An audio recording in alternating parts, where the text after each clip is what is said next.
Vamos fechar o capítulo 7, né? Vamos falar sobre o modelo do oscilador harmônico, que é bastante útil para a gente compreender como é que os meios materiais respondem à passagem de uma onda eletromagnética, né?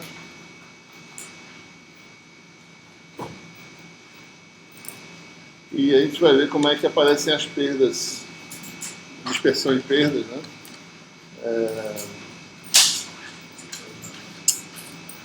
Vou falar sobre o teorema de Point no regime harmônico, como é que fica,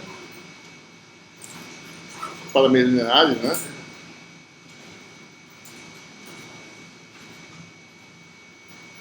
Em meios materiais agora, certo? Meios materiais lineares. Quais são as aplicações? Ou seja, o modelo oscilador harmônico que vai desenvolver tem implicações e vai entender essas implicações olhando para o balanço de energia, para ver como é que os componentes da função permissividade e permeabilidade aparecem, né, no balanço de energia, no teorema de Point. Vou falar sobre propagação em meios lineares, quais são as modificações que precisamos fazer para levar em conta a presença de meios simples.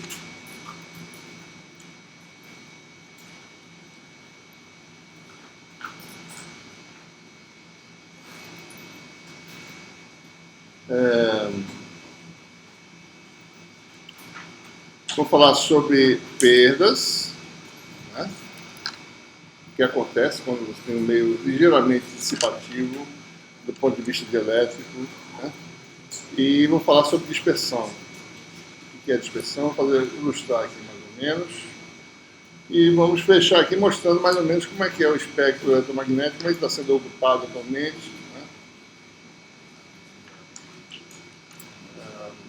Ok?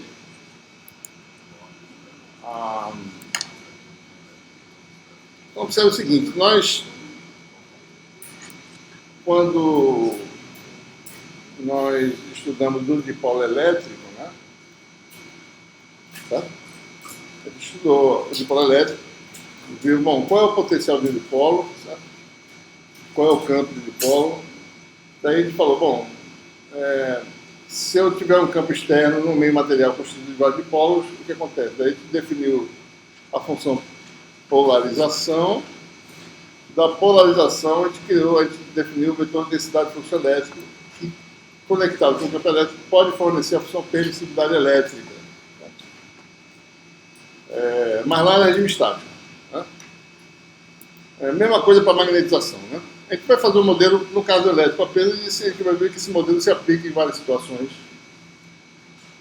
O que a gente quer saber é o seguinte, o que acontece quando um átomo, tá certo? Ou seja, uma molécula de um meio material é sujeita a aplicações do campo elétrico, só que agora o campo está oscilando no tempo com uma frequência bem definida, frequência ômega. Né? Então, o que a gente precisa fazer é o seguinte, precisa determinar, bom, a coordenada, digamos, no modelo simples, né, em que o elétron está preso ao átomo por uma força de atração, tem vários mecanismos envolvidos, mas você modelando de forma simples, como sendo o elétron preso ao átomo por uma mola imaginária, que tem a força restauradora. Então você aplica um campo elétrico oscilante, o elétron vai tender a oscilar, mas esse elétron interage, né? Ou seja, esses átomos interagem entre si, mas existem perdas, existe amortecimento. Né? Se você deixar o sistema sozinho, ele tende a relaxar, né, de volta ao seu estado original. Né? Então o que a gente quer saber é, aplicando um campo elétrico, qual é a amplitude do elétron, se a posição do elétron varia de quanto, certo? Fazendo isso, eu posso calcular o momento de dipolo induzido. Né? Então, se você tem aí esse modelo simples aí que a gente está vendo, né? Em que você tem um núcleo elétron com uma coordenada vetorial x e um campo elétrico aplicado nesse sistema. Vamos só nos preocupar com a posição do elétron, certo? É claro que ele pode também calcular, bom, o que acontece com o núcleo? Ele vai oscilar, ele é mais pesado, vai oscilar na frequência, talvez, né, vai ter mais inércia, tá? Cada um vai responder, na verdade, numa faixa de frequências diferentes. Né? O elétron vai responder mais numa faixa de frequência do que o núcleo menor. Vamos nos preocupar por enquanto, vamos admitir que o núcleo não faz muitas excursões, mas o elétron faz. Né? Então ele quer saber a posição relativa do elétron. E com isso, se eu souber isso, a variação dessa posição, eu sei o momento de polo induzido. Lembre-se, se esse sistema estivesse em equilíbrio, os centros de massa coincidiriam. Não tem dipolo aqui no sistema linear. Né? Foi aquilo que ele falou lá no caso elétrico. Sistema neutro, esferosimétrico, você não aplica no campo, então os centros de carga coincidem. Tá? Aplicou no campo, centros de carga diferem. Se o campo oscila, esse centro de carga fica variando no tempo. É isso que quer saber. Então vamos determinar a equação de momento para esse elétron aqui, né? E é a lei de Newton simples, né? O que a gente vai fazer aqui, né? Vamos admitir que existe uma força, né? Força coulombiana, digamos, né? Que atrai o elétron de volta para o núcleo, e vamos modelar para uma força que é proporcional ao deslocamento. Tá? Isso é razoavelmente verdadeiro, certo? Se você considerar que no fundo você tem um núcleo e uma nuvem eletrônica, né? Suponha que o átomo seja uma nuvem eletrônica, certo? E um núcleo, né? Você aplica um campo elétrico, certo? O campo elétrico empurra o núcleo e puxa a nuvem eletrônica. E você tem efetivamente essa nuvem eletrônica se deslocando, certo? O centro de carga do núcleo fica aqui, o centro de carga fica aqui na nuvem eletrônica, né? Então, o campo que o núcleo exerce sobre o centro de carga da nuvem eletrônica, você pode calcular. Ou vice-versa, o campo que a nuvem eletrônica exerce sobre essa carga Q, pode ser calculado. Se vocês lembram bem, o campo dentro de uma esfera carregada uniformemente varia linearmente com a distância. Fora cai o inverso quadrado da distância. Tá?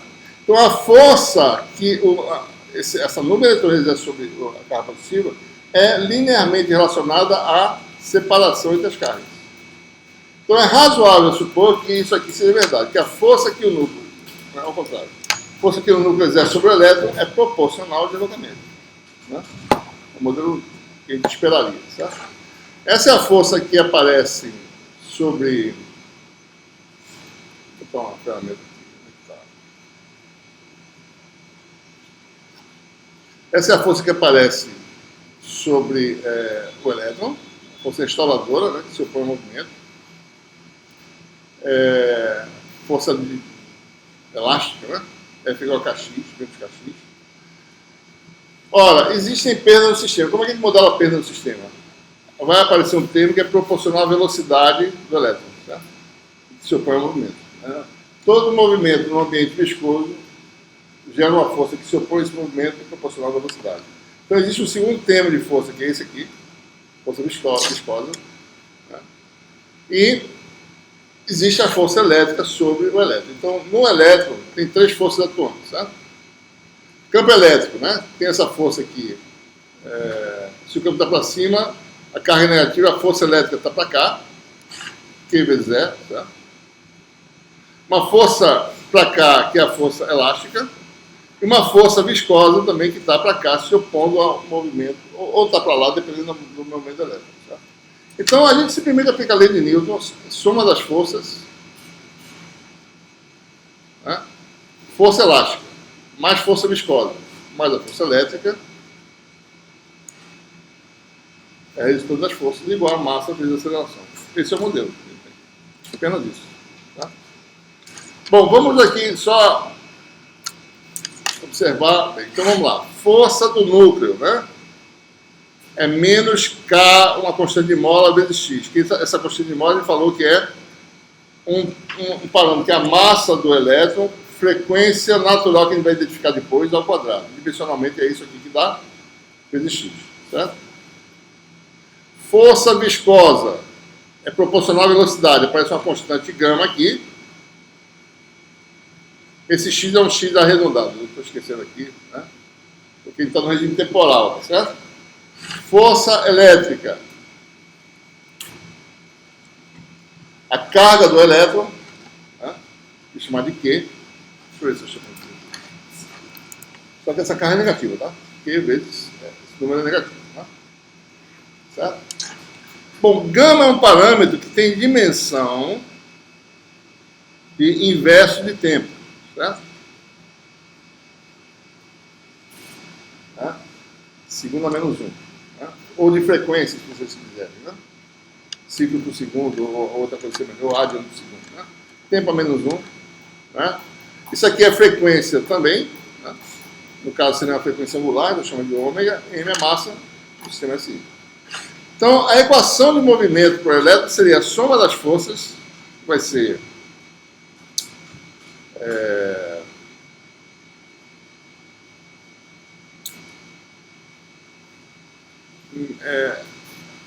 menos kx, né? Melhor.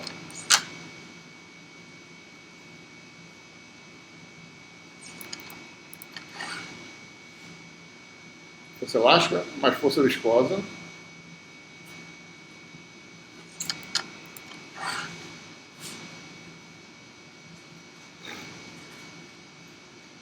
Igual a massa do corpo, que é o elétron, no caso, né? A aceleração, que é a derivada segunda no tempo. Então, é isso que a gente quer determinar, certo? É essa função x de t. Né?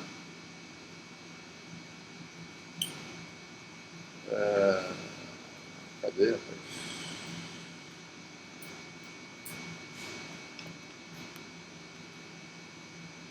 Tá?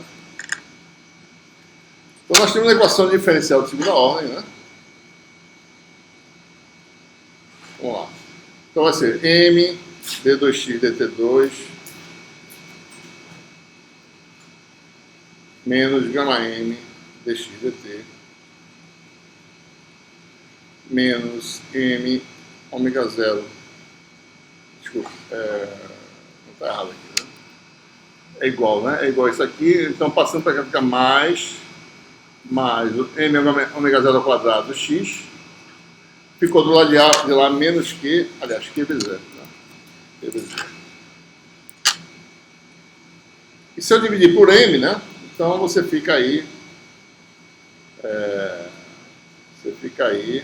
com essa equação aqui. Fica gama, né? Q sobre m vezes zero. Tá? Essa é a equação. E observe que essa equação depende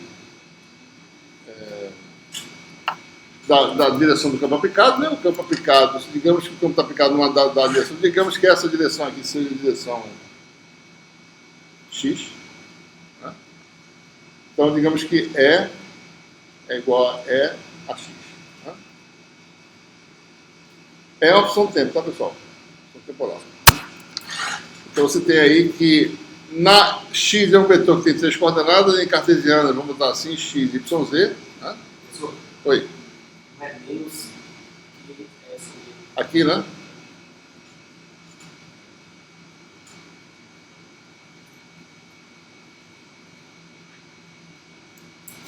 Ela que é que eu fiz, não é isso? Força ela que é.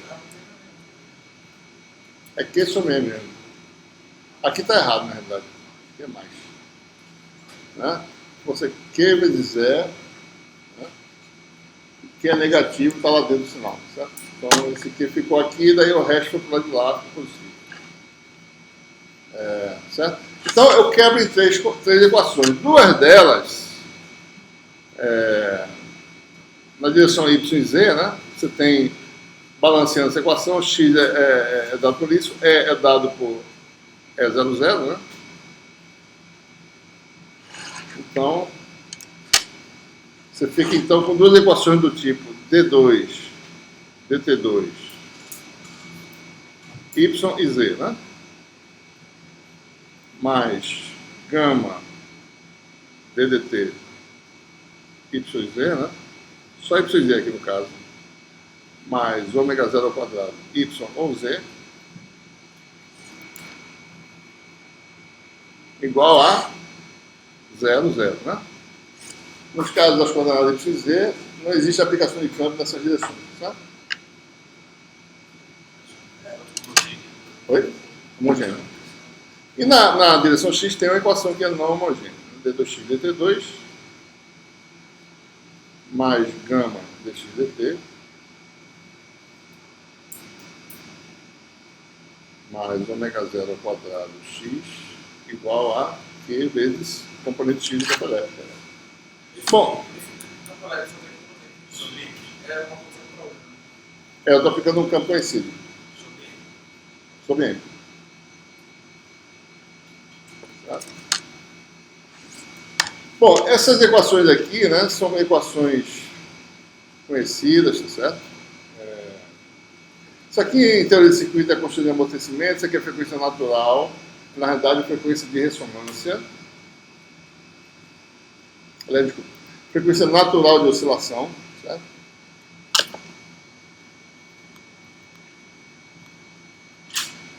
Deixa eu falar o termo correto, tá? Porque...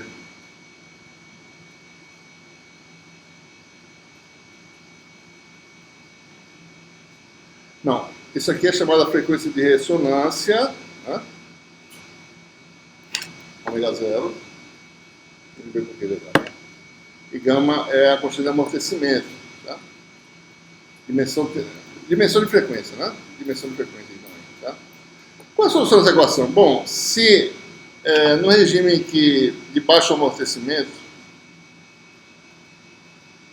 que é o regime em que em que ômega zero maior do que gama sobre 2. Né?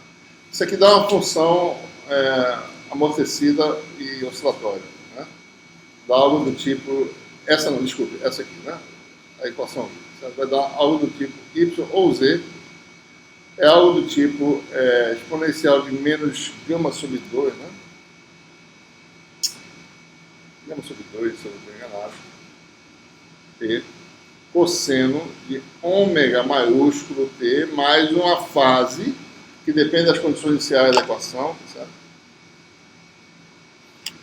E esse ômega é a frequência natural de oscilação, que é a raiz quadrada de ômega zero ao quadrado menos gama sobre 2 ao quadrado da raiz quadrada, né? Essa é a solução, certo?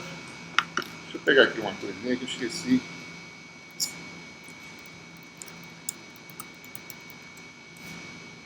Vou mostrar aqui mais ou menos como é que é essa função, né? Vocês sabem, eu vou dar uma relembrada rápida, tá?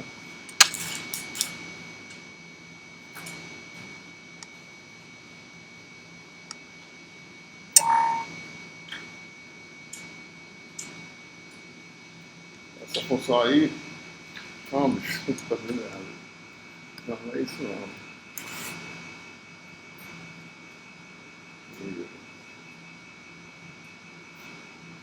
Vocês não sabem que isso aqui é uma matemática, né?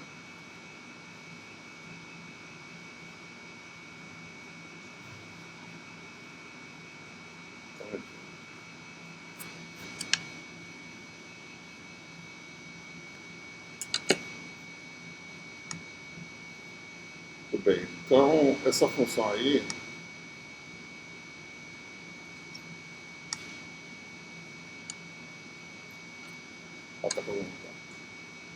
então, essa função é para gama igual a zero, né? Ou seja, para...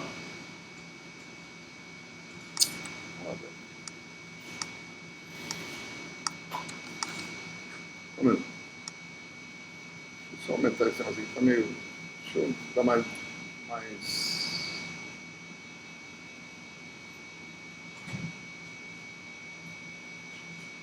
Peraí, então, deixa eu só orientar aqui.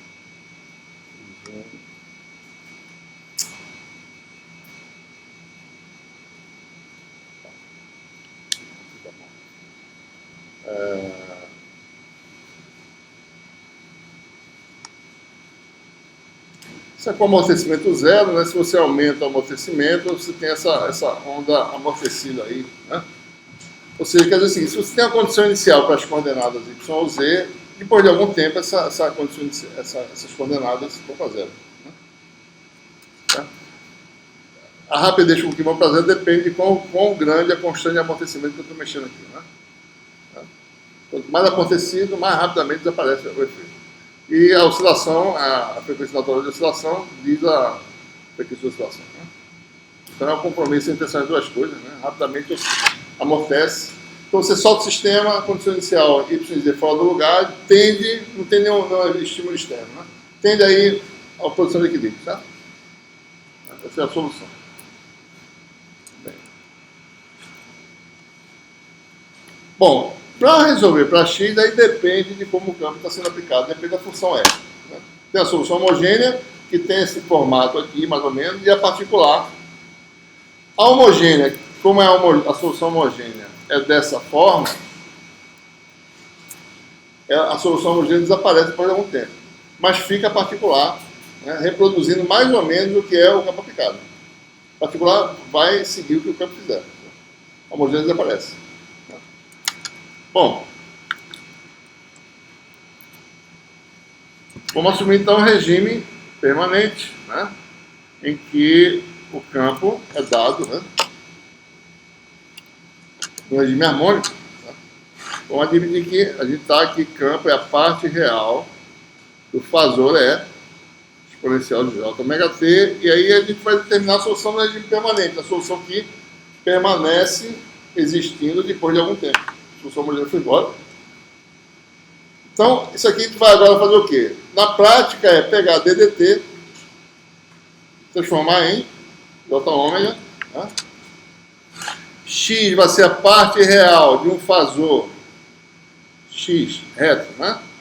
Exponencial de J ômega t. E o que a gente vai determinar é o fasor X, né, como função do fasor E.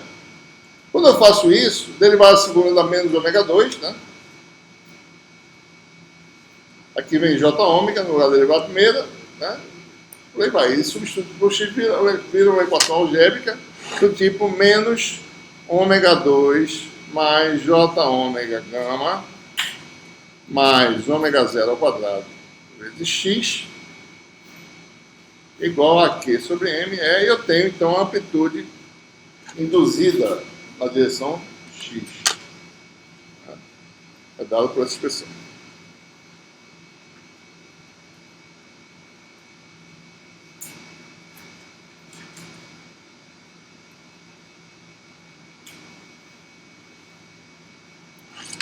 Ou seja, primeira observação, né? No sistema que tem amortecimento, que é isso aqui, a coordenada, o fasor X, não está em fase com o fasor F. Tá? Essa observação importante, né?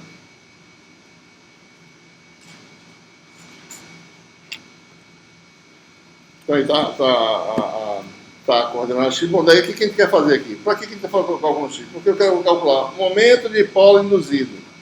Tá? Depois junto uma densidade de polo, forma um material com uma certa densidade de polo e vejo a resposta completa do material. Tá? Pode me ajudar aqui. Certo? Ou seja, então dado X, né, que é igual a Q sobre M, né, uma função forma que está aqui.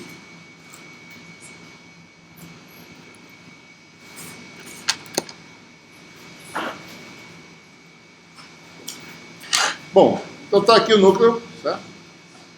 Está aqui o elétron, né? Ou seja, a indução só ocorre na direção X. Quando na direção Y e Z, o sistema está no equilíbrio. Só está fazendo isso aqui, ó. O aparelho está sendo aplicado aqui e está oscilando nessa direção. A direção Y já relaxou para o estado de equilíbrio, né? Bom, aqui está o elétron, certo? Aqui está o núcleo, né?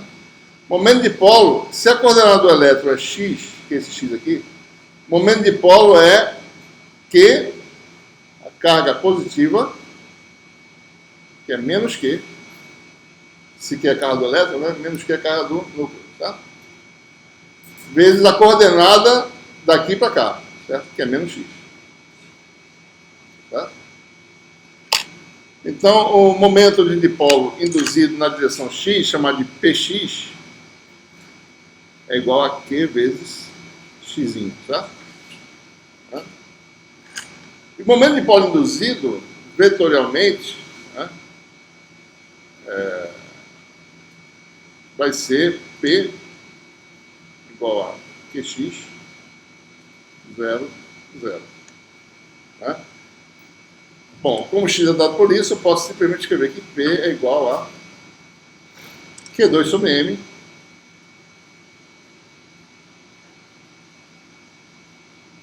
função forma vetor campo elétrico. Isso em qualquer direção. Se eu aplicasse em qualquer direção, esse seria o resultado. Porque o sistema é isotrópico, por hipótese, né? Não estou falando de sistema mais complicado. Sistema isotrópico. Então, o momento de dipolo induzido é dado por essa expressão. Quem é a polarização do material? Olha, se há N dipolos por unidade de volume, tá? A polarização é dada por densidade de polo vezes momento de polo. Então, você tem aí que a polarização é linearmente relacionada, né,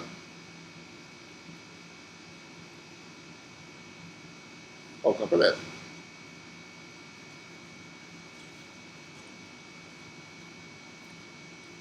Então, estamos próximos a determinar a função de permissividade, né? Por quê? Bom, se eu sei a polarização, eu sei a relação constitutiva.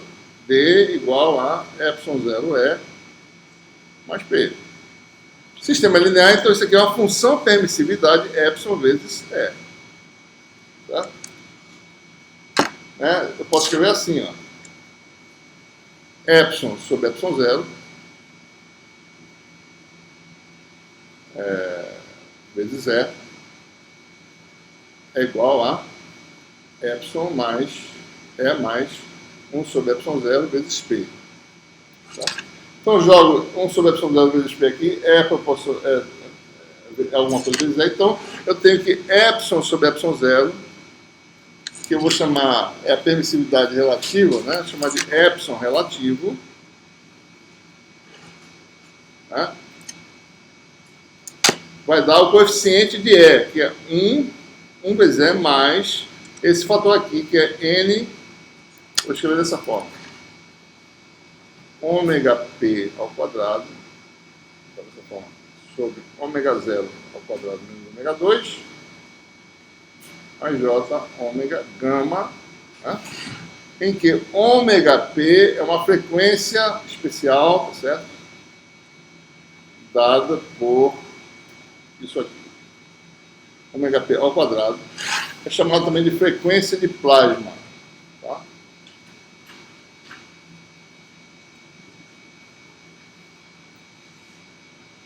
Plasma tem acento, né? Frequência de plasma. Tá? Oi? Porque quando a frequência é muito alta, todo mundo oscila nessa frequência aí.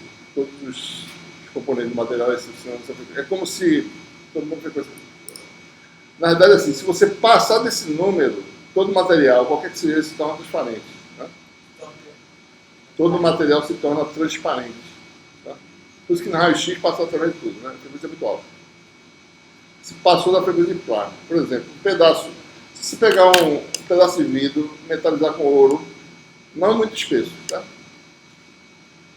Se você estiver na região visível, você vai até o azul, se você olha assim, ele reflete. Tá? Mas se você olhar direito, você começa a ver meio azulado, esverdeado. Você vê a luz passar. Tá? É porque passando do azul, o ouro começa a transmitir. Porque a frequência de plasma do ouro está lá no azul. Tá? Tá? Então essa é a razão. Tá? Outros materiais têm alumínio. Se você fizer um filme bem fino, você não vê através. Você vê lá longe, um azul bem... Porque a frequência de plasma do alumínio, o alumínio solta 3 elétrons por ácido. Certo? E como vocês olham para essa expressão aqui, né? Depende da densidade de dipolo, né? Se cada átomo solta 3 elétrons, mais ou menos livres, então essa frequência vai lá para frente, vai lá para cima. Então, o alumínio ele começa a transmitir bem lá no ultravioleta. Então, ele vai ser o correfletor até o ultravioleta. O ouro vai começar antes, vai para lá antes. No verde já começa a passar alguma coisa. Né? Então, esse problema é importante nesse contexto. Né? A frequência é muito alta, como se você passar essa frequência especial para de plasma, todo material, qualquer que seja, vai transmitir. Né? Certo?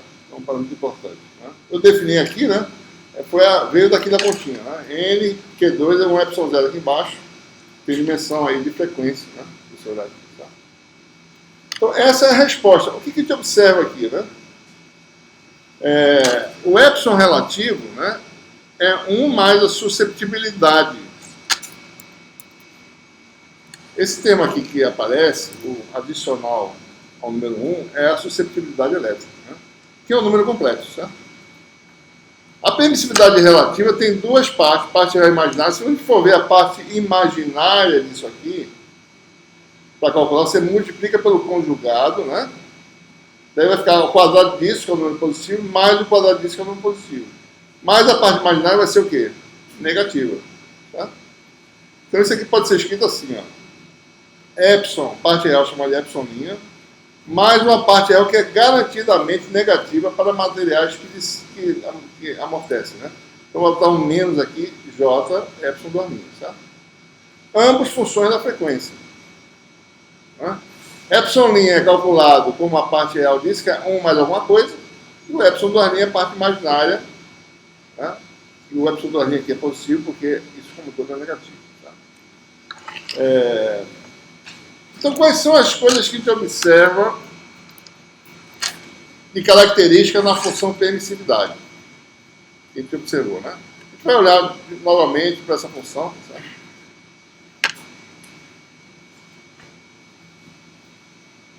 Mas observe que nesse modelo o que a gente está fazendo? A gente está determinando qual é a resposta em frequência da função permissividade. A gente está observando que essa função permissividade tem uma natureza aí complexa, não é mais real, certo? A gente agora está no regime. Ser complexo quer dizer que tem defasamento. Toda vez que uma grandeza que é. Você pega o campo vezes uma constante, essa constante é complexa, que é a parte imaginária, quer dizer que a grandeza que você obtém está defasada da grandeza campo. Certo? É isso que quer dizer. E o defasamento só aparece se tiver perdas. Senão não teria esse problema. Certo? Muito bem. Existem algumas coisas aí importantes, né? Ou talvez seja mais fácil traçar esses gráficos, né? Tá aqui, essas funções. Tá? Deixa eu observar direito.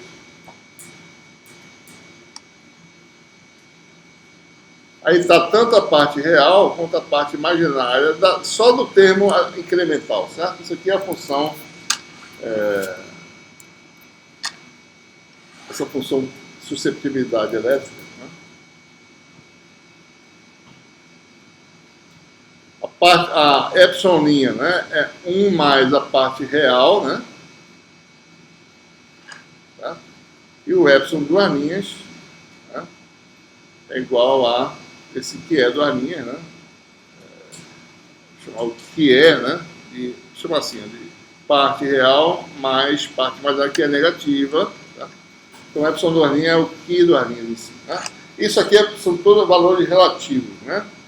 Então, a permissividade é 1 mais alguma coisa, que pode ser positivo ou negativo, vai ver? Esse aqui está errado, né? Tá? E a função forma está aqui, né? Tá. Vamos ver mais ou menos o que acontece, né? Como é que essas funções são, tá? Aí está, a parte imaginária é essa função agulha que a gente está vendo aqui. E a parte real é essa função que faz isso. Deixa eu mostrar para vocês só a função aqui para a gente ver. Tá? Se for calcular a parte real, né? Observe que quando eu faço a parte real, eu faço o complexo conjugado. Isso aqui vai para cima, né? Certo? Fica 1 mais isso vezes isso, sobre isso ao quadrado mais ao quadrado. Mas aparece aqui um termo que ele pode ser zero, se a frequência aplicada for igual a essa frequência que a gente chama de frequência de ressonância. Tá? Então, quando isso acontece, isso aqui se torna um mínimo, né? E você tem aquela função lá. Tá? Você tem essa função aí. E se eu variar o amortecimento, né? Então você tem aí o alargamento dessa curva de ressonância que a gente chama. Isso, na realidade, é a clássica linha de absorção que vocês tanto ouvem falar em física 4, etc. A linha de absorção é isso aí. Tá? Ou seja, se você tem um campo elétrico aplicado nessa frequência aqui, tá? Essa é a parte que a gente vai ver que é responsável por absorção. Se você aplica um campo aqui, o material praticamente não responde, certo? Não tem parte imaginária, é zero. Tá? Tá? Se você aplica um campo aqui, o material tem uma resposta muito forte. Essa resposta, a gente vai ver já aqui, quer dizer absorção de energia. Então, muito da energia do campo é absorvida. Se você sai da região de ressonância, que é essa região aqui, então volta a ser um material praticamente sem muito efeito sobre a passagem da radiação. Tá? E a parte imaginária, a parte real, que é a parte dispersiva, que a gente vai ver o que é, tá? Tem esse comportamento. Né? Talvez fosse instrutivo a gente olhar com mais detalhe essas funções. Tá?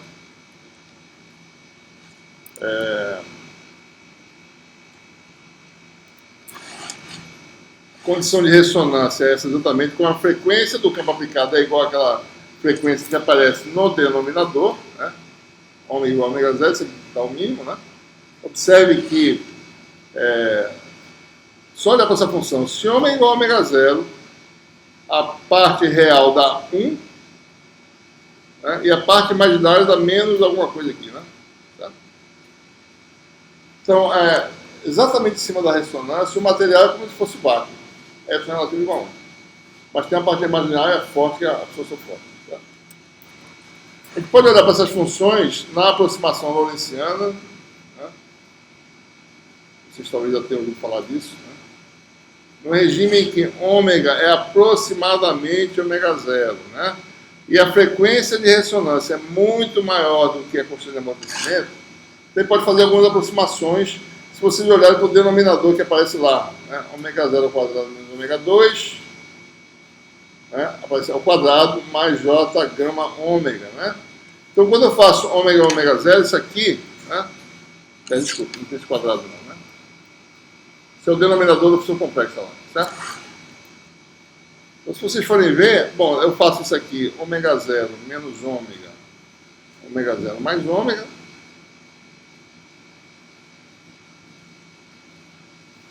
Aqui eu faço aproximadamente igual a ômega zero, porque eu estou muito próximo da condição de ressonância.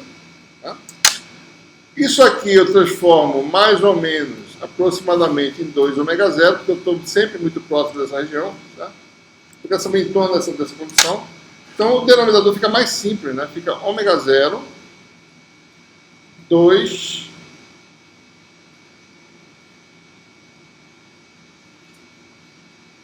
mais j gama.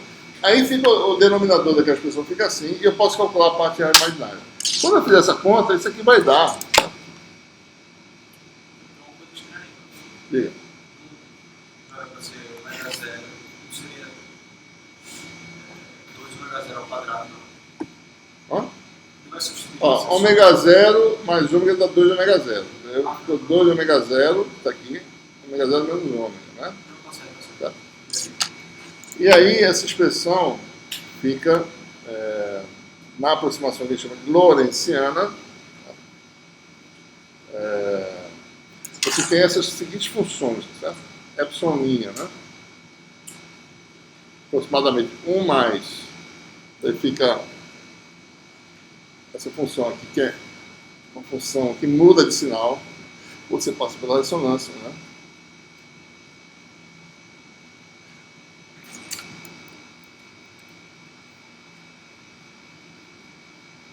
Essa é uma função filtro que aparece em várias áreas da engenharia elétrica. Né?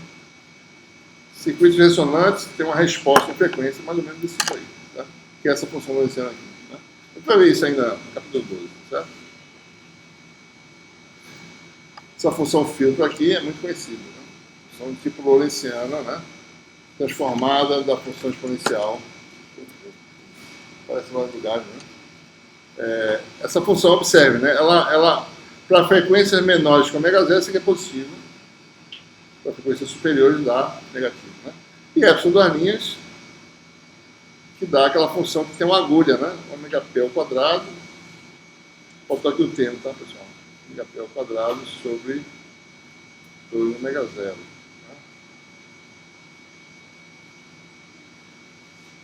E aqui em cima tem um fator que é gama sobre 2.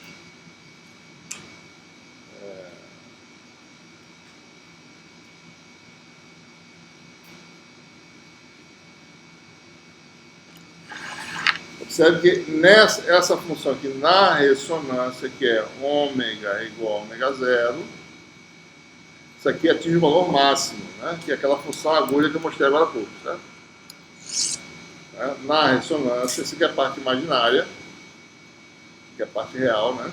Isso aqui é a parte real e para dar susceptibilidade. Né? É 1 mais isso aqui que dá a permissibilidade da parte real. Então, na ressonância, máximo, né, da parte imaginária em módulo, parte imaginária negativa, máximo, né? Esse máximo vale quanto? Isso vezes isso sobre isso ao quadrado. Né? Então, tem gama sobre 2 dividido por gama sobre 2 ao quadrado. Né? Essa aqui, por outro lado, observe, né?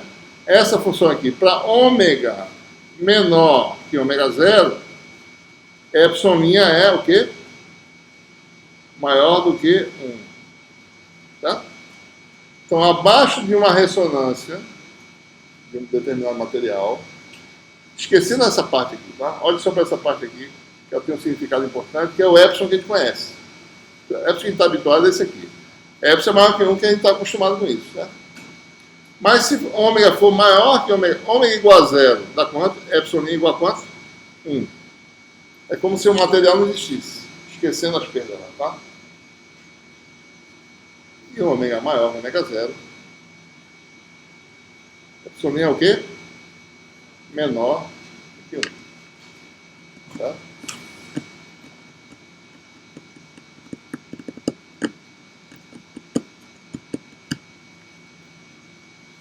Essa região aqui é chamada região de dispersão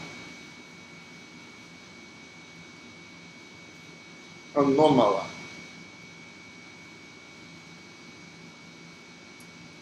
Tá?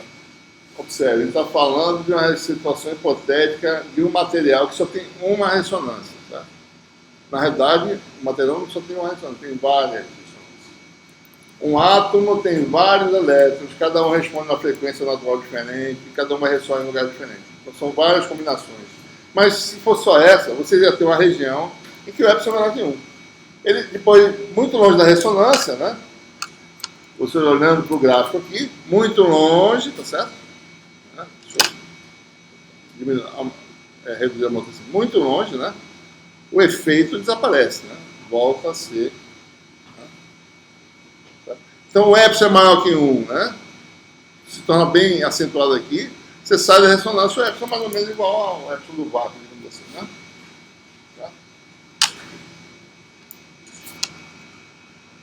Então, o que mais que a gente pode falar aqui, né? O valor máximo aqui a gente pode calcular, mas isso não está certo? Muito bem. Então, isso é assim que um material, em princípio, ele teria vários átomos, cada átomo tem vários elétrons, tem níveis de energia diferentes, né? A gente pode fazer análise mecânica quântica, mas a análise clássica, a gente pode facilmente concluir que um material ele vai ter várias ressonâncias, né? Então, por exemplo, se você olhar para a permissividade de parte real, ela vai ter a característica mais ou menos desse tipo, né? Ela vai ser 1, né, fora da ressonância, mas vai ser algo assim, ó. Daí tem outro material, tá certo? Pode ser mais acentuado e assim por diante. Então, a resposta à função permissividade é uma combinação de várias coisas desse tipo. E a parte imaginária, que a gente vai ver já já, que ela é responsável por dissipação, vai ter várias linhas de absorção que a gente sabe, né, que é matéria tem. Então tem material que absorve uma faixa de frequência mais de outros. Né? Isso dá natureza de cor, né, de reflexão de luz e assim por diante. Tudo isso tem a ver com esse modelo simples que a gente acabou de desenvolver, do oscilador harmônico. Tá? Então a resposta de frequência geralmente são essas linhas de absorção que a gente observa, que tem essa forma lorentziana, essa forma que é acentuada na ressonância, dispersão anômala e assim por diante. Então, se você for ver, seria algo assim, mais ou menos, né? Essas funções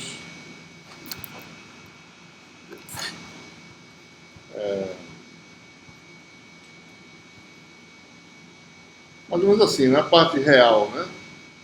Você tem que somar os vários efeitos, vários tipos de átomos e moléculas. Certo? Então você vai estar, por exemplo, passou uma ressonância, você está na região de dispersão anômala, né? Dessa ressonância, mas está na região natural da próxima ressonância. Isso é uma combinação de efeitos. Né? Tá. Isso tem implicações também na velocidade de fase no material desse tipo. Né? Quando o epsilon é menor que 1, a gente vai ver já, a velocidade de fase torna-se maior que a velocidade da luz, na região de dispersão anômala. Né? Então, as coisas ficam meio complicadas nessas regiões. Sabe? Muito bem. Bom, esse modelo também serve para a gente modelar a condutividade dos materiais.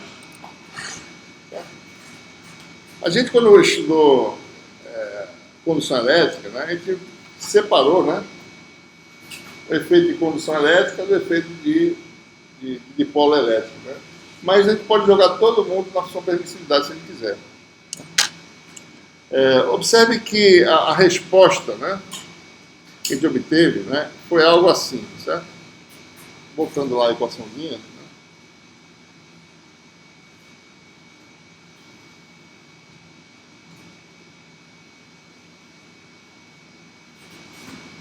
Foi isso aqui, né? Então a gente assumiu aqui que nós tínhamos um elétron, né, ligado, né? Ele é ligado a um núcleo, certo? Esse núcleo sempre tende a puxar o elétron de volta na sua posição de equilíbrio. E isso aparece devido à força elástica. A força elástica está onde? Está na existência da frequência ômega zero. Se eu quiser elétron livre, basta eu tirar o termo que puxa o elétron de volta. Basta eu fazer o quê? Força elástica igual a zero, ou seja, ômega zero igual a zero. Vamos ver. Tá? Então, um material condutor é aquele que tem elétron livre. Você não tem força restauradora. Né? Então, eu posso pegar a mesma função que eu modelei, fazer no ômega zero igual a zero e determinar qual é a resposta. Né?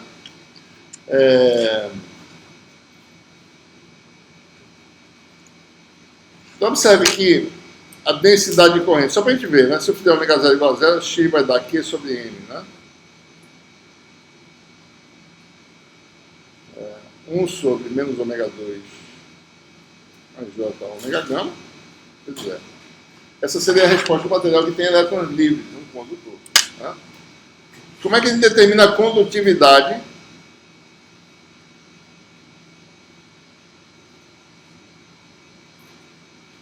A gente determina a correlação entre J e o campo elétrico. O parâmetro é a condutividade. Tá? Bom, a densidade de corrente, né? Está falando na direção onde está sendo induzido o efeito, é igual a densidade de carga, né? Que é a densidade de cargas livres, que é N densidade de átomos vezes a carga aqui de cada elétron, vezes a velocidade. Essa foi a definição que a gente mostrou lá no capítulo. Velocidade é dx dt. Tá? Se eu calcular dx dt, né, e calcular J como uma parte real de J fazor exponencial de J ômega t, né, dx dt é J ômega vezes o fazor x. O fazor x, isso aqui está errado, isso aqui é o fazor, né? Isso aqui é a resposta de frequência, isso aqui é tudo reto, viu, pessoal? Desculpa aqui. X e E, né? Certo? Então isso aqui é fazor, né? A gente está falando de números complexos. No regime temporal não existe número complexo no campo físico, né? Só nesse regime fazorial. Então você tem isso aí. Isso aqui é J ômega NQ vezes X. Desculpa. O J seria derivado no terceiro, J ômega NQ fazor X. E daí eu posso determinar qual é a condutividade, certo? Se eu jogar todo mundo aqui, então isso aqui vai dar J igual a NQ2 sobre M 1 sobre gama mais J ômega E. Tá? Essa é a opção condutividade, a opção que tem parte real e imaginária. Variando a frequência, a condutividade varia, né? Com a frequência, tem parte real e imaginária. Bom, o que é a condutividade DC?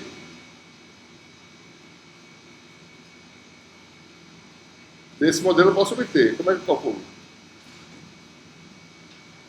Faço a frequência igual a zero. Vai dar quanto?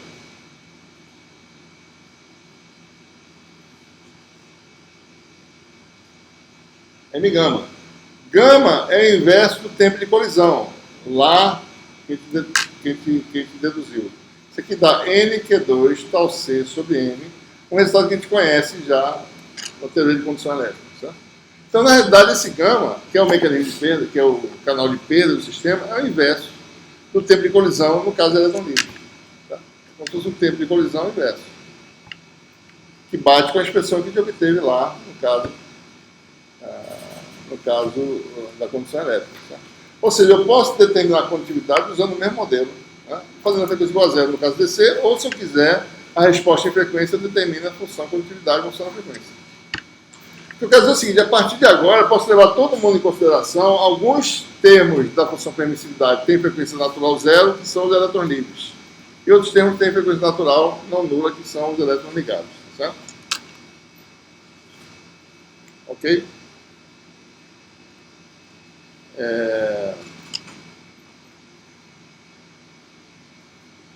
Eu deixo para vocês avaliarem, e talvez eu fale para vocês fazerem isso lá na oficina, né, de quarta-feira, para mostrar que eu posso também esquecer a condutividade do material e jogar na permissividade. E mostrar que se o material tem condutividade sigma zero, é como se ele tivesse uma permissividade. O material, digamos que tem permissividade epsilon zero e condutividade sigma zero. É como se tivesse uma permissividade efetiva epsilon zero menos j sigma zero sobre ômega. Tá? Então, o material que tem condutividade é como se ele tivesse uma parte imaginária de permissividade, né, dada por sigma zero sobre ômega epsilon zero. Esse aqui dá epsilon zero, né, epsilon menos j epsilon 2. Né? Tá? Então, é como se o material com condutividade fosse efetivamente um material com permissividade complexa, com parte imaginária da outra expressão. Tá? Bom, então, em resumo, materiais que têm amortecimento, tá, vão ter uma função permissividade que tem parte real e parte imaginária. Isso acontece também para materiais magnéticos, mesma coisa. Se tem mecanismo de amortecimento, de perdas, a função permissividade relativa vai ter uma parte real e uma parte imaginária que é negativa, sempre.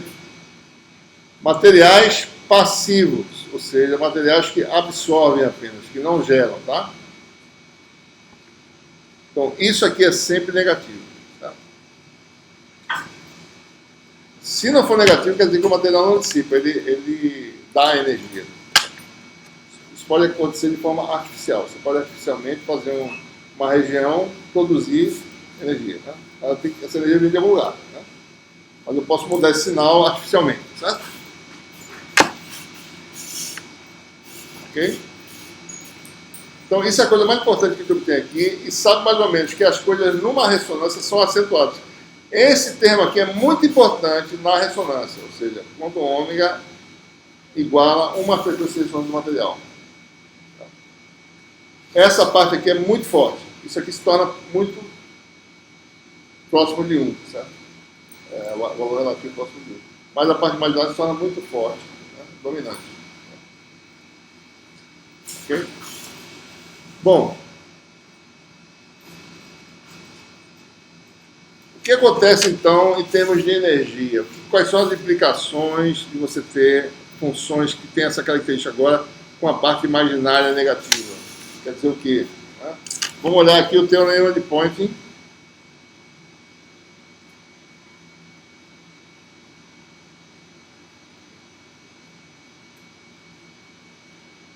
O que acontece agora? Bom, o que acontece é que no teorema de Poynting eu vou fazer D igual a epsilon E, né? No regime fasorial, certo? Regime harmônico. E vou levar em consideração que epsilon tem duas partes, certo? Deixa eu ver a anotação aqui para não fazer... Isso aqui, de acordo com a nossa anotação, é epsilon zero. Vendo aqui?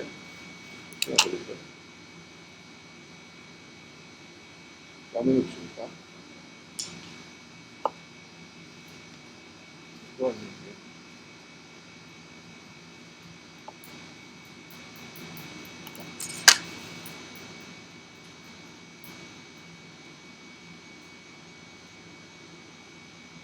Né?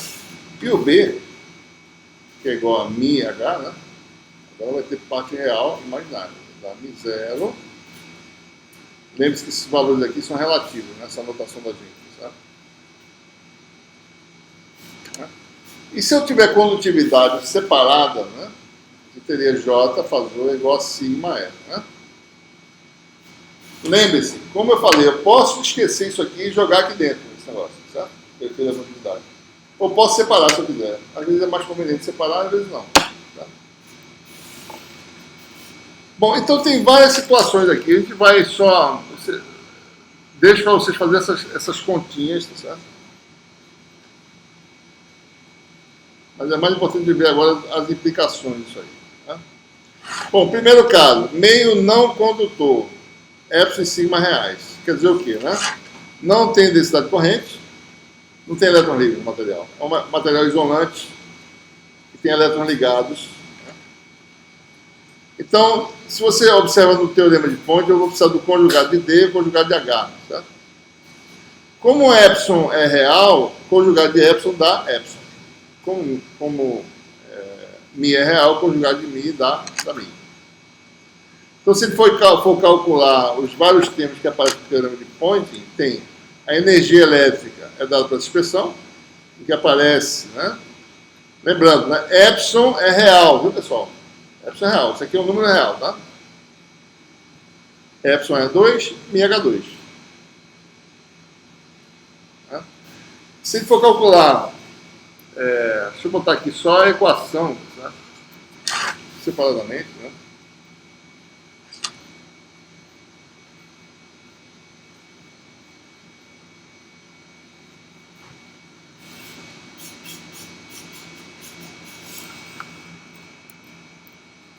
Deixa eu ver se eu acho aqui, 7.2.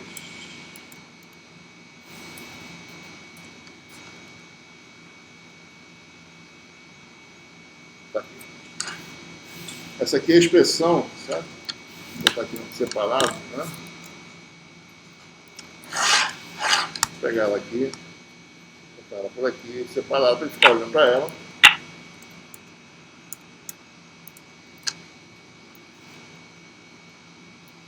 Diminuir um pouquinho.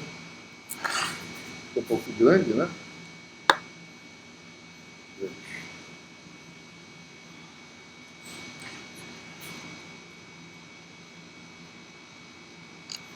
Vou fazer aqui.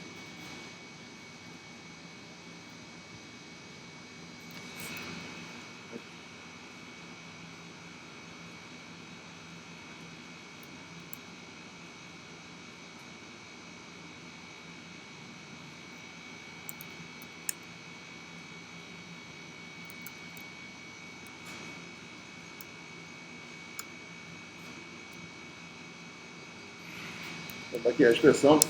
Bom, essa é a forma,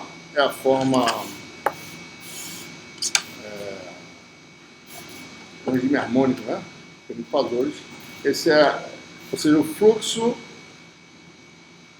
do vetor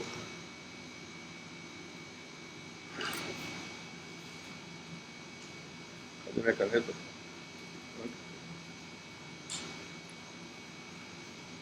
O fluxo do vetor de Poynting para dentro da superfície fechada, né? Fluxo desse vetor S, né? Para dentro da superfície sigma. Tem um termo que tem esse produto escalar, densidade corrente, o campo elétrico que dá zero, no caso ele está admitido, se igual a zero, e tem o termo aqui de energia, que é a parte imaginária, certo? E a parte real disso aqui dá a potência ativa, ou seja, a potência dissipada dentro do volume. Né? Então, a parte real dessa equação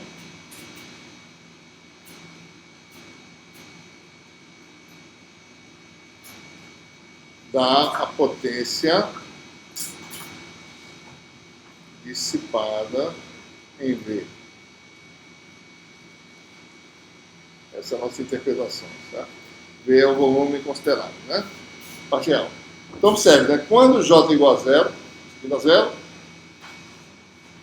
como a permissividade e a permeabilidade são reais, esse número é um número real, então esse aqui é o imaginário puro, então a parte real disso aqui dá zero.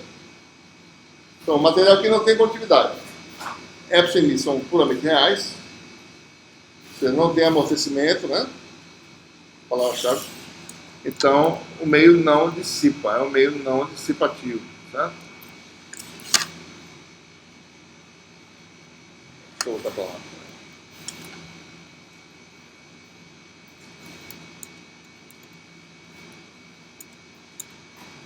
Fala aqui, né?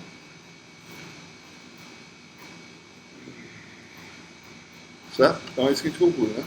O meio é não dissipativo, certo? A parte imaginária dá, ou seja, e a parte imaginária dá potência reativa. A potência reativa, a energia fica intercambiando entre elétrica e magnética. A gente vai ver isso acontecer no capítulo 12, como é que esse intercâmbio é feito, em tempo real, certo? Energia mudando de um lado para o outro. Né? O que quer dizer isso? Não tem dissipação, só muda a forma. Ela é magnética uma hora, depois é elétrica e fica para lá e para cá. Tá?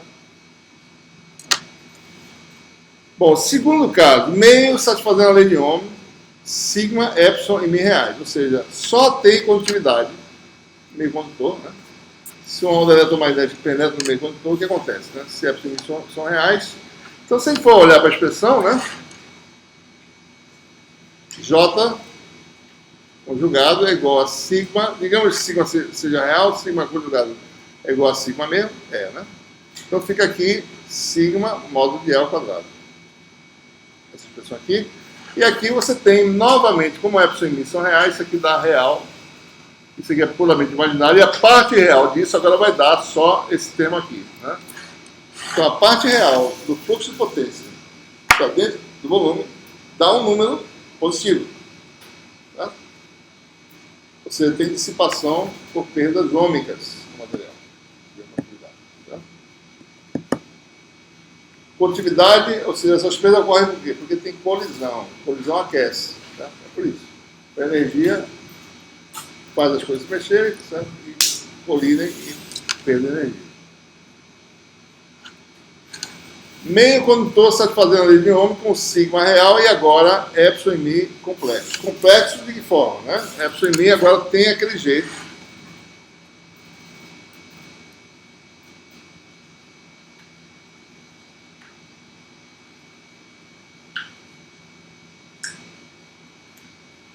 É uma coisa para mim, né?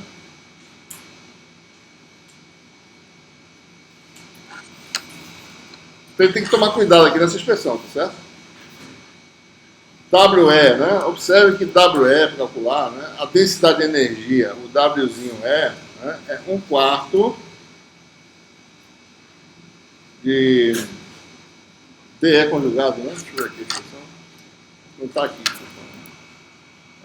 D conjugado E, né? Ou é DE conjugado?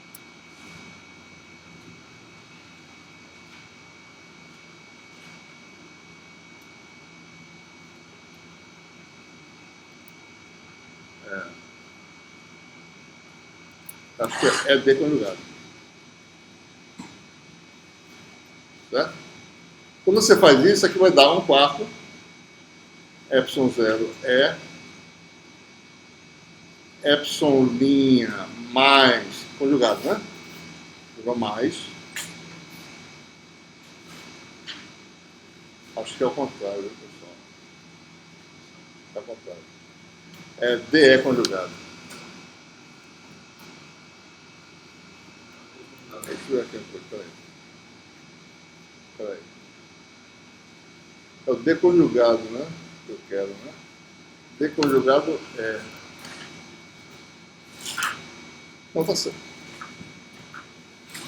Tá errado. Peraí.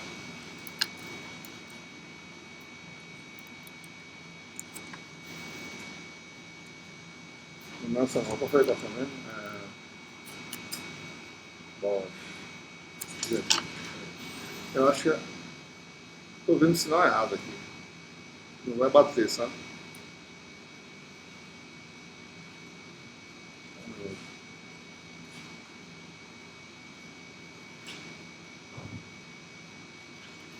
WE, menos usando WE. Tem que dar menos para dar mais. Tem um errozinho aí, cadê? WE. Expressão. É D conjugado, né?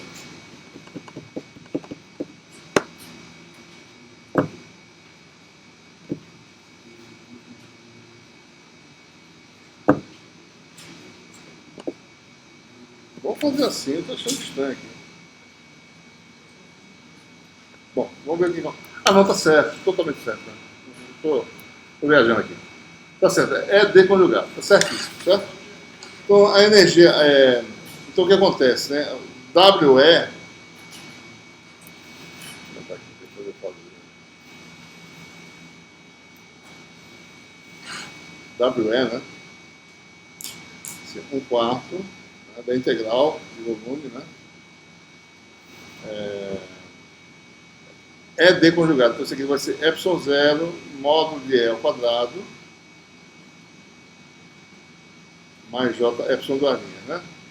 O termo que aparece lá é menos J 2 ômega, né?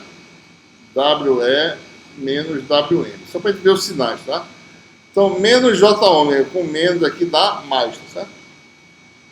Tá? Então, vai ter um termo real que vai aparecer da energia elétrica que vai ser mais alguma coisa, certo? Adicional, né? Então, por isso que dá essa expressão aqui. Tá? Então, se a gente for sair lá, onde é que eu estou?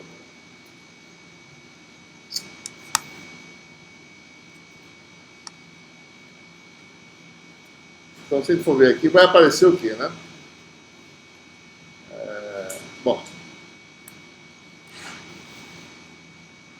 Bom, então está feito aqui. Né? Isso aqui para o WE, o WM dá isso aqui. Se a gente juntar todo mundo, parte real imaginária, se você for ver a parte real, vai aparecer sigma mais um incremento que só existe por causa da parte imaginária. Tá? E vai aparecer um incremento também, tá certo? Devido à parte imaginária e do Aninca possível. Tá? Ou seja, a dissipação vai ter condutividade, perdas de elétricas, ou seja, isso está dizendo para a gente que a parte imaginária da função permissividade e da permeabilidade fornece perdas. Né? Amortecimento quer dizer perdas. Então, perdas de elétrica e perdas magnéticas. Então, tem um termo que aparece, que perda de elétrica e perda magnética. E tem o termo de energia, que é o termo convencional, que está associado à parte real. Aqui, tá? Como já estava antes. Mas o importante é você lembrar, parte imaginária, certo? E se o sinal tem que ser aquele sinal lá, porque se não fosse ao contrário, dava menos. Mas isso aqui é o termo a mais perdas, certo? Então, a parte imaginária da função permissividade tem que ser negativa e da permeabilidade também, para ser perdas. Certo? Bom, é isso que é a parte mais importante de compreender aqui. Certo? Vamos ver agora as implicações de uma onda se propagando no meio linear. Né? Por simplicidade, vamos admitir que você tem um meio ligeiramente com pequenas perdas de elétricas apenas. Né? Suponha que você tem aí um meio, né?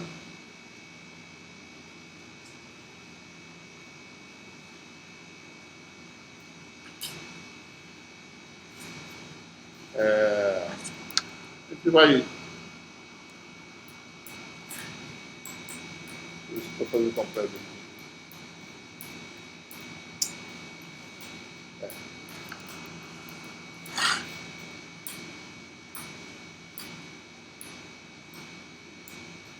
Ou seja, se eu estiver muito próximo da ressonância, esse termo é importante. Se eu estiver longe da ressonância, esse termo é desprezível.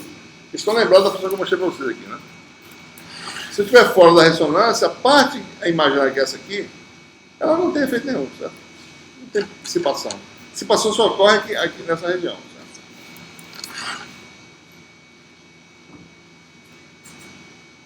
Então, se eu agora uso as funções epsilon em mim, independentemente dessas reações complexas, né? Certo? E se jogar nas equações de Maxwell, o que acontece? B igual a mh, né? Tá?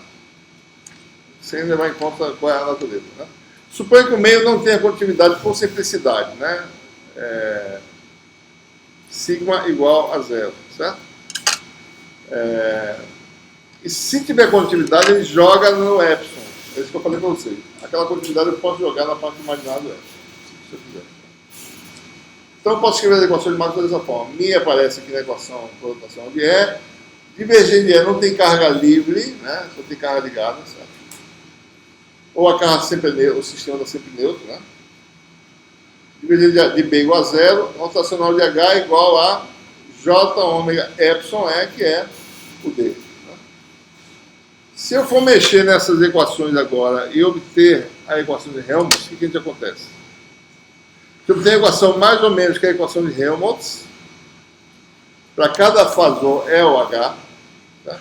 Mas só que o K agora é um pouco diferente, ele é um fator N barra K0. Tá? No vácuo, isso aqui era 1. Esse N barra é o que a gente chama do índice de refração complexo do material. Tá? É uma coisa mais generalizada do que índice de refração tradicional. Certo? Não, esse K é um parâmetro escalar, né? É um escalar, aqui nessa equação. Quem? Não, N é um escalar, um número complexo. Índice de refração complexo, que vale o quê? Se vocês olharem similarmente, né, ao caso do vácuo, era μ0, epsilon 0, né? Então, o N, né, é um número adimensional que vale a permissividade relativa, permeabilidade relativa, vezes a permissividade relativa. Né? Esse barra aqui? O barra não é vetor, isso é um barra. Barra sim, seta. Certo? Não tem seta. Não é assim não, certo? Botei só assim. Só para lembrar que esse é um número. Esse caso eu vou precisar dele ser barra, certo? Eu podia botar N normal, porque eu vou precisar do N natural. Né? Um N sem barra. Certo? Então, um N, esse N barra é um índice de refração complexo do material. Se ele for calcular isso aqui, tá? Joga a parte real imaginária do μ, joga a parte real imaginária do epsilon, vai dar um número com duas partes, real e imaginária. A parte real a gente chama de índice de refração. Certo? E a parte imaginária também é negativa. É esse parâmetro kappa. Isso aí a gente chama de índice de refração. E eu vou ter que mudar essa letra depois, né? Deixa eu ver. Eu acho. Porque aparece um N inteiro lá na frente. Aí começa a se misturar, a gente vai ter que mudar. Tá? Bom, índice de refração, isso aqui é chamado coeficiente de extinção.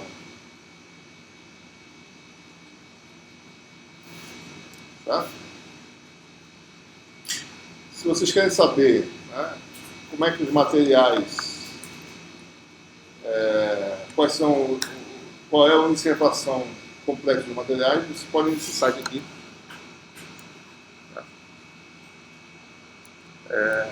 Quem faz dispositivo precisa saber se um determinado material vai funcionar ou não, e precisa saber o índice de refração complexo. Tá? Deixa eu abrir aqui.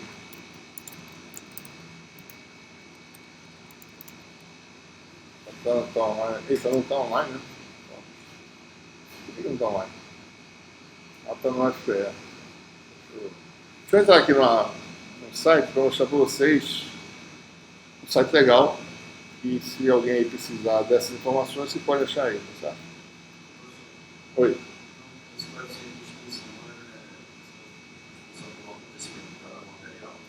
Oi?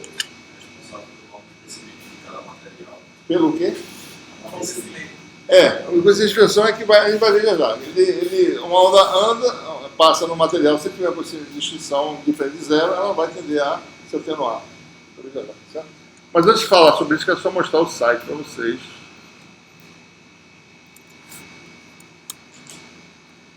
chamado, eu acho que é Refractive Index.info. Tá? Esse é. Tá. Então, você pega o material que você quiser, tá certo? Por exemplo, prata, né? Tem materiais metálicos, né? Ou não metálicos. Isso serve para qualquer material. Você pode ver qual é a observação, por exemplo, do ouro, né? Ouro, tá? Refractiveindex.info. Tá? Daí aqui está.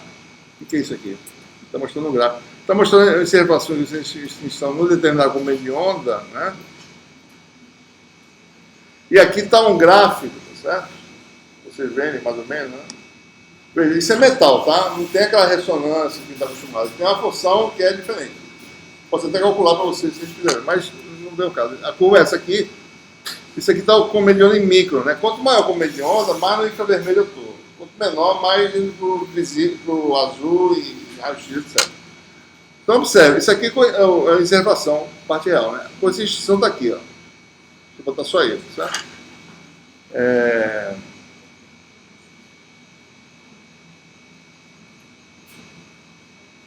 O coeficiente de extinção, tá certo? É super alto, né? Aumentando o comprimento de onda, tá certo? Deixa eu ver se eu posso. Ah, eu posso fazer isso, né? Posso, é legal, né? Posso fazer aqui, ver uma região menor, né? Eu tenho um coeficiente de extinção alto. Deixa eu pegar um pedaço de vidro aqui para ver. Vidro, por exemplo, certo? Assim, glass. Pronto, tem glass aqui, certo? Vidro, né? BK7 é um vidro que a gente trabalha no laboratório, por exemplo. Né? Isso aqui é 0,5 micron, né? Isso aqui é visível nessa região aqui, é visível mais ou menos, certo? Região visível. O coeficiente de extinção é praticamente desprezível. Não tem absorção ao vidro praticamente, certo? Transparente, a gente vê através dele, certo? E observação é mais ou menos quanto? Mais ou menos 1,5, né? Tá? Observação do vidro é 1,5. Água, você deve saber. Água parece com vidro, né? Mas a autoobservação é menor. Deixa eu ver se tem um outro aqui. Não sei se tem H2O, talvez, né? Deixa eu ver. As questões de física do ensino médio, a professora é exatamente. 1,333. Estou querendo achar H2O aqui. Parece que não tem, né? Pode procurar, talvez, não. Bom, mas se vocês quiserem saber, realmente, né, num determinado, eu quero trabalhar numa companhia tal, esse material tem que propriedade. Vai aqui. Deixa eu achar. Tá? Bom, voltando à nossa aula, né? Quais são as implicações do material ter observação complexo, né?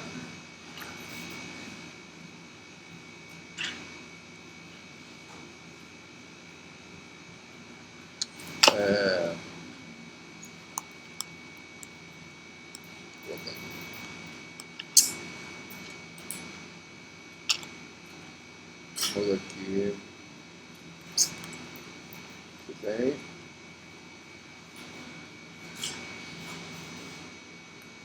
Bom, o que acontece, né? Então, o número de onda, que é o fator que aparece na exponencial da onda plana, né? Estão lembrados? JK0Z. Se você tem uma onda se propagando na direção Z, o fator exponencial de propagação é menos JK0Z. Tá? Uma onda na direção X propaga o fator de propagação menos K0X. Tá? Então, por exemplo, vamos esquecer um pouquinho essas perdas, né? Vamos admitir que o material não tem perda, ou seja, estou fora da ressonância. É um material transparente, que nem vidro, por exemplo. Né? Então, transparente quer dizer isso, certo? Transparente que a onda passa sem sofrer nenhuma antecipação. O vidro é transparente. Você vê, a luz passa. Você vê, né? Por isso quer dizer transparência, né? Então, o que acontece? Uma onda se propagando na direção Z, numa direção qualquer, na direção Z, vai ter o K0 sai, entra no lugar dele simplesmente N K0. Tá? Ou seja, a frequência espacial aumenta de um fator N. Tá? Certo? Então, se no vácuo é assim, no espaço, no meio de refração N vai ser agora assim. Vai ser frequência espacial aumenta na direção Z. Tá? Tá? O que acontece com o comprimento de onda, que é a distância entre duas cristas dessa? Então, no vácuo, bom, aqui no meio o material vai dar lambda, né? Igual a lambda zero sobre o incertação. Comprimento de onda no meio material, distância entre máximos e mínimos, cai de um fator N. Tá? Certo? Porque K0, né, é 2π sobre lambda zero, né, se você for calcular. Né? Então, o K, né, é N vezes 2π sobre lambda zero. Então,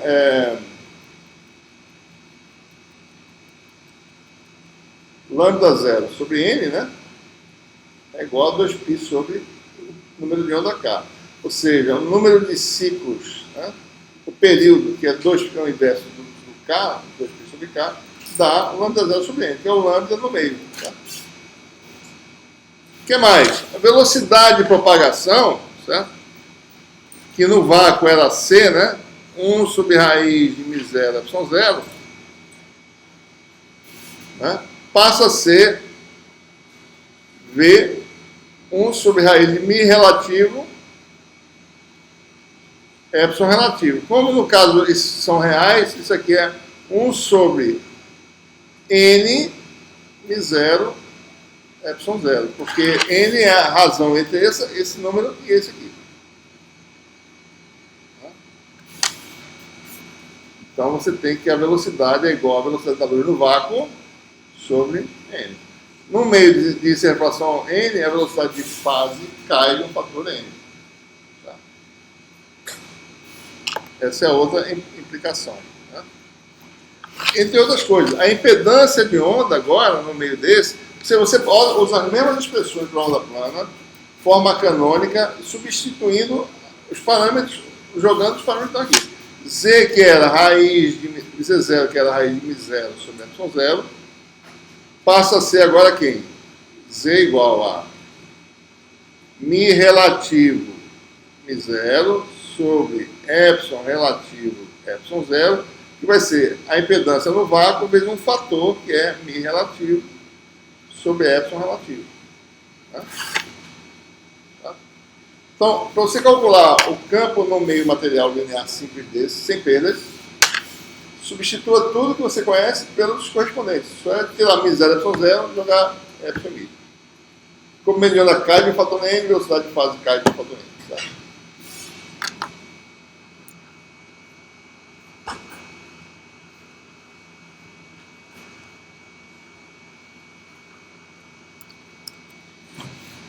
Bom, e se tiver extinção? Né?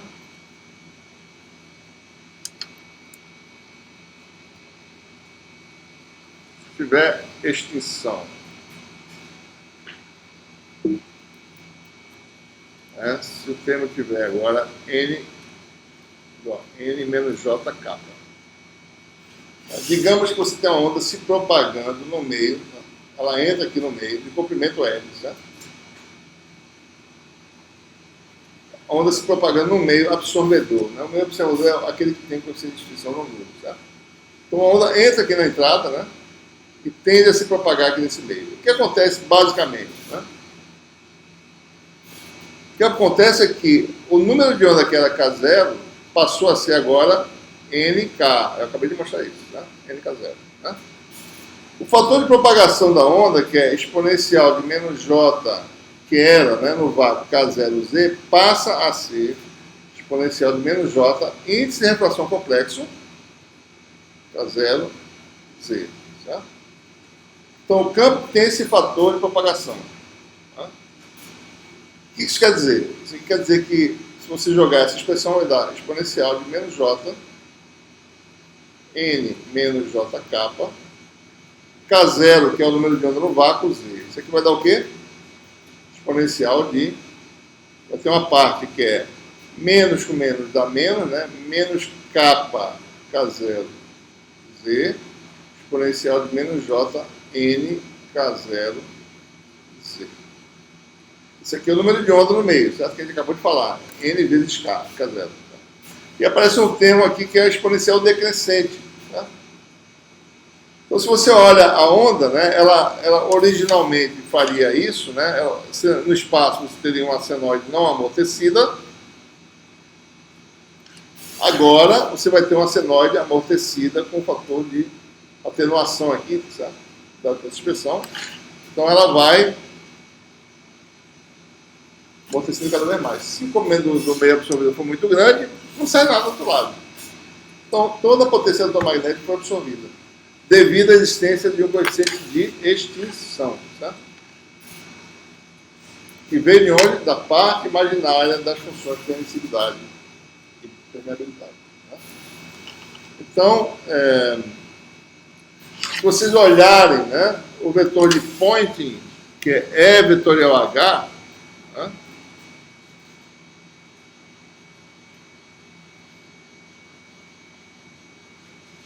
tá? Ele, ou seja, na entrada ele vale S de entrada, ele na saída, com um comprimento Z, ele vai ser o valor de entrada exponencial de menos J não, exponencial de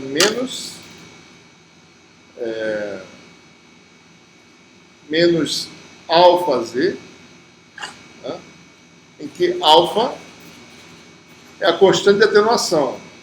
Duas vezes, porque é o quadrado do campo, exponencial de menos n k0 vezes exponencial de menos n k0 dá 2 n k0. Então dá 2 kappa k0, né, metro a menos. Então há uma atenuação da densidade de potência à medida que você se propaga no meio. Tá? Se você calcular o vetor de Poynting, né, parte real de E vetorial H conjugado, você vai obter essa expressão aqui. Tá? Ok? Tá bom? Bom, então vamos só terminar de forma mais qualitativa essa parte, né? Mais ilustrando algumas coisas, né? Uma coisa importante, a gente acabou de mostrar que a função permissividade fala de dispersão, tá?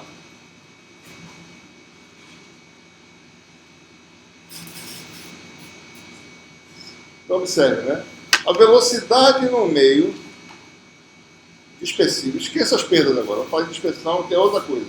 É o fato da velocidade de fase no meio depender desse parâmetro n, né? Digamos que n barra é só n, tá? Não tem perdas, certo? E n é uma função de quem? Da frequência. Acabei de falar para você, né? Por que n é função da frequência? Por causa disso aqui. Epsilon é função da frequência, né? Mi também é função da frequência, esquecendo as perdas, mas, por exemplo, longe aqui da ressonância, né? A perda é desprezível, não é? Mas a parte real, ela tem uma variação muito lenta com a frequência, mas tem. Essa variação lenta causa certos fenômenos. Certo? Essa pequena variação do epsilon com a frequência, mesmo que seja devagar, causa efeito. Qual é o efeito principal? Bom, epsilon varia com a frequência, quer dizer que n varia com a frequência. Certo? Se n varia com a frequência, quer dizer que a velocidade de fase varia com a frequência. Mesmo que seja devagar, mas varia. Então, se você quer mandar informação através de um meio, que eu vou chamar de um meio dispersivo, todo meio dispersivo é aquele em que o n depende da frequência, o que acontece? A componente ômega 1 do sinal viaja com velocidade v1, né? A componente ômega 2 do sinal viaja com velocidade v2. Por que eu estou falando em componente? Né? Porque se você quer mandar informação através de um canal de comunicação, o canal de comunicação pode ser o quê? Uma fibra ótica. Bom, então eu vou jogar luz. Pode ser um guia de onda. Então, eu vou jogar micro-ondas com frequência de gigahertz. O que você faz? A informação é F, você modula a informação com a portadora na frequência do canal que ele transporta aquela informação. Ômega CT, certo? Então, essa função aqui, tá? Não é só não só tem uma frequência, mas tem uma distribuição de frequências que depende do espectro da função F. Então, F tem uma banda de frequência, uma função qualquer, certo? Função temporal qualquer, variação qualquer no tempo de uma informação, tem uma faixa de frequência, né? Espectro Fourier, tá? Mais ou menos limitado aí em delta ômega, né? Quando você aplica uma portadora, você modula, você desloca no espectro de frequência e vai colocar isso na frequência em torno da frequência da portadora, que é ômega C. Tá?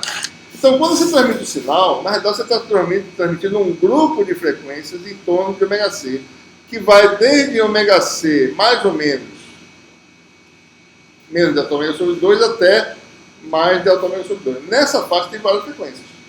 Ora, cada frequência vai viajar numa velocidade diferente, tá? Quando chega do outro lado do canal, você recompõe essas frequências, o sinal está diferente do que ele era originalmente, ele distorceu um pouco. Tá? E esse grupo viajou com uma certa velocidade. Né? O que pode se mostrar é que quando você propaga isso num canal que tem dispersão, em que o N depende da frequência, do lado de lá sai algo parecido com isso aqui. Ó. Vou mostrar para vocês aqui. Vocês façam as contas, tá, pessoal? Eu vou exigir de vocês essas contas na oficina, tá? Façam as contas desse capítulo aqui. Então, observe. Se você manda um sinal que é modulado desse jeito, F vezes cosseno, de uma portadora, tá? O que aparece do lado de lá, depois de fazer uma certa quantidade de contas, é isso aqui, certo?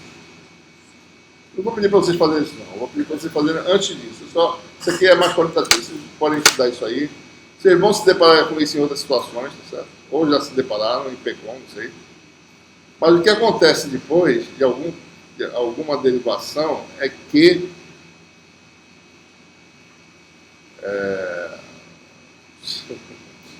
é um pouquinho grande, né? Deixa eu só chegar aqui o resultado. Pronto. Essa é a saída depois de percorrer um comprimento L, certo? Se antes era F de T cosseno de ômega T, né?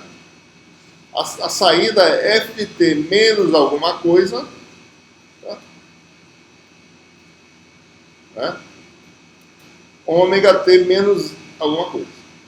Tá? Ora, então tem dois parâmetros que aparecem nessa função. O centroide da função, tá certo? Digamos que ele é um pulso no tempo, né? Esse pulso se deslocou, né, depois do comprimento L e está centrado agora nessa posição aqui. É como se ele tivesse viajado a uma velocidade chamada velocidade de grupo VG. Tá? E a portadora, né, isso aqui na verdade é um defasamento. Tá? Defasamento que é a velocidade da portadora, que é a velocidade de fase. Tá? PC, que é, a gente já falou isso antes, é ômega sobre K. E a velocidade de grupo é d ômega dk. Tá? Então, se a gente sabe essa função ômega de K, como é que ela se relaciona? Bom, K é função de ômega porque tem a função ômega embutida e tem N como função de ômega. Então, a função não linear de ômega. Calculando as derivadas, você tem a velocidade de grupo e a velocidade de fase.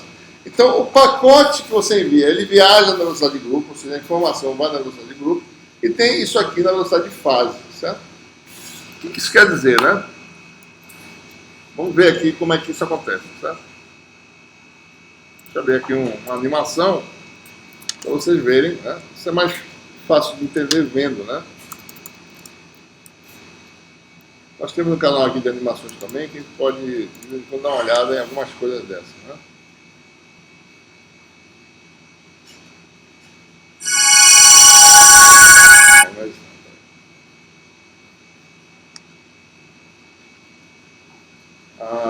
Bom, então observe, né? Isso aqui é um exemplo bem conhecido, tá certo?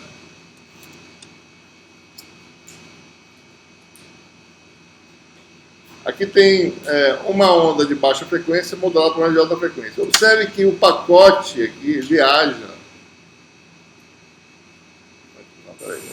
É muito rápido esse vídeo, né? Então tem que tomar cuidado. Então, observe que o pacote viaja, você olha como se o pacote estivesse realmente viajando, um grupo de frequências viajando, e é porque aqui não está aparecendo, mas dentro, certo? Dá para ver? Não? Tá ruim, né? A portadora ela viaja dentro do pacote, mas a informação que está viajando é essa velocidade aqui mais lenta. A portadora desliza por dentro desliza dentro do pacote, mas a velocidade de grupo é a velocidade que esse pacote leva para chegar do outro lado. E a portadora pode estar bem rápida, certo? Mas a velocidade é a velocidade do pacote. A velocidade de grupo é essa velocidade desse pacote aqui, ó, que eu estou seguindo aqui, certo? E observe que a fase, né? Você observa que a portadora está deslizando entre o pacote, mas a informação no fundo são esses pacotinhos aí, certo? Né? Então a velocidade de grupo é a velocidade desse aqui, ó, que a gente está seguindo aqui, tá? Pronto. Que coisa chata, cara. Fica botando outro filme aqui. Se quiser, você pode passar o vídeo pelo comentário também. Como é que tá? Ah, deixa eu ver se eu consigo. Ele sumiu. Fechei sem querer. Física avançada. Física avançada, agora não. Dualidade e onda-partícula. Ondas de matéria.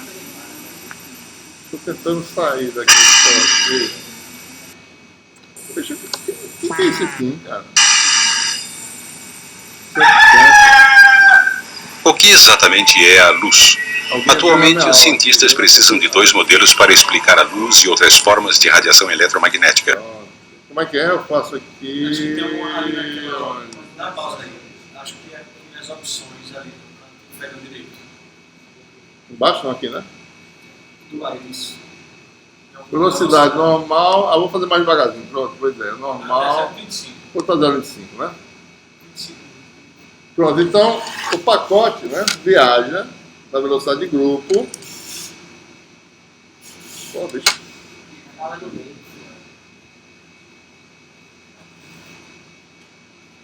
Né? E a portadora ela desliza aqui dentro, mas não dá. A velocidade de fase, que é a velocidade da portadora dentro dos pacotes, não traz informação. Tá? A informação que eu quero é esse pacote aqui, esse grupo que está indo viajando. Tá? E essa velocidade é a velocidade de grupo, d ômega dk. Tá? E a de fase é a velocidade tradicional, ômega sobre k, que a gente já falou anteriormente. Tá? Então é isso que a gente observa. E tem um segundo fenômeno importante, certo? Que eu vou mostrar para vocês, que é o que a gente chama de dispersão. É o fato da própria velocidade de grupo... Vou voltar para cá.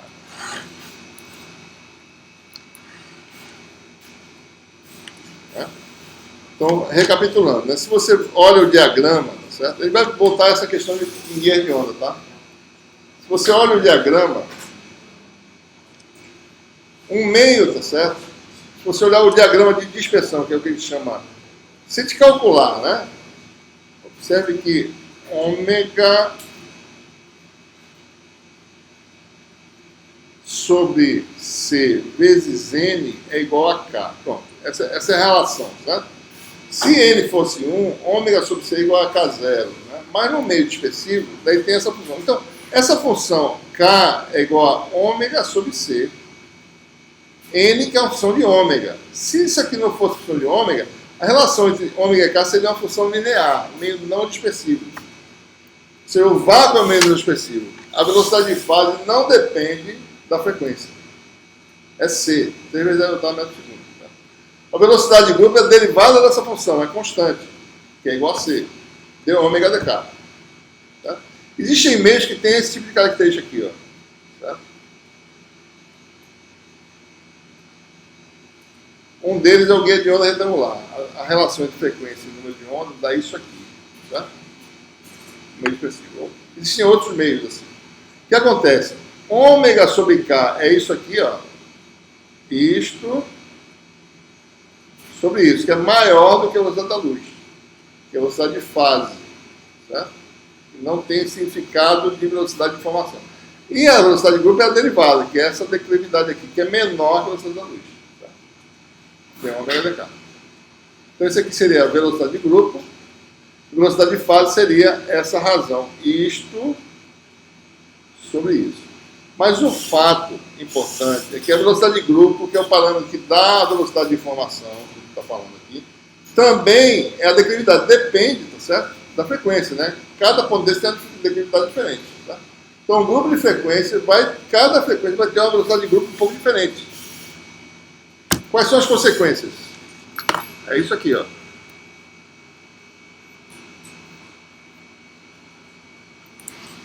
Vou mostrar para vocês aqui o que é dispersão, né? Dispersão é o que o nome está dizendo.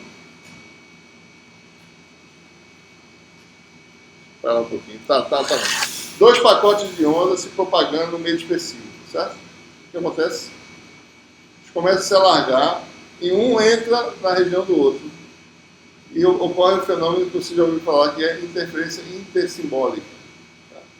Então, 2 pacotes que tinham lá antes, depois de um certo comprimento, ou seja, os diferentes frequências têm velocidade de grupo diferente, começam a chegar depois do outro antes. Então eles começam a se alargar e 2 pulsos viraram 3 ou 5 aqui, certo? 5 pulsos. 2 pulsos totalmente separados, totalmente identificáveis, chegaram misturados e você perdeu informação. Então é por isso, tá certo? Por isso que, por exemplo, uma fibra ótica, quando é usada para transmitir informação, ela só pode ter um comprimento máximo. Passou desse comprimento, os grupos começam a interferir, você perde informação.